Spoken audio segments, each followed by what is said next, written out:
ఎప్పట్లాగే రీల్స్ పిచ్చితో ప్రజలు ప్రమాదాలు కొని తెచ్చుకుంటూనే ఉన్నారు. తాజాగా ఉత్తరప్రదేశ్లోని సహరాన్పూర్కి చెందిన వికాస్ హరిద్వార్లోని గోవింద్ ఘాట్లో దిగి బ్యారికేడ్స్ ఉంచిన ప్రాంతం నుంచి బయటికి దూకి మరీ పిల్లలకు ఫోన్ కెమెరా ఇచ్చి వీడియో తీయమని, నేను ఎలా ఈదుతానో చూడండి అంటూ బ్యారికేడ్స్ దాటి నదిలోకి దూకి మరీ ఈదడం మొదలుపెట్టాడు.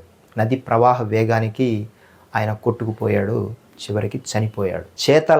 చేతలారా తన ప్రాణాన్ని పోగొట్టుకుంటున్న వైనం. బ్యారికేడ్స్ ఎందుకు పెడతాము? ఇక్కడ వరకు వెళ్ళండి, ఇది దాటి వెళితే ప్రమాదం అని చెప్పడానికి బ్యారికేడ్స్ పెడతాం. దాన్ని దాటి కూడా వెళితే చేతలారా నీ ప్రాణాన్ని నువ్వే తీసుకున్నట్టుగా ఇక్కడ అర్థమవుతుంది. రోజు రోజుకు మనిషిలో పెరుగుతున్నటువంటి ఈ యొక్క విచక్షణ జ్ఞానం లేనటువంటి పరిస్థితుల్ని కుటుంబము, పిల్లలు అనాథలుగా మారి భవిష్యత్తు చేతలారా అంధకారం చేసుకుంటున్న ఎన్నో ఘటనలకు సాక్షిగా మరో ఘటనగా ఇది చెప్పవచ్చు. దయచేసి రీల్స్ పిచ్చి నుంచి బయటపడి మీ ప్రాణాలను నిలబెట్టుకునేలాగా మీరు మీ కుటుంబము హాయిగా ఉండేలాగా జీవించడానికి ట్రై చేయండి. వీడియో నచ్చితే లైక్ చేసి, షేర్ చేసి, కామెంట్ చేయండి.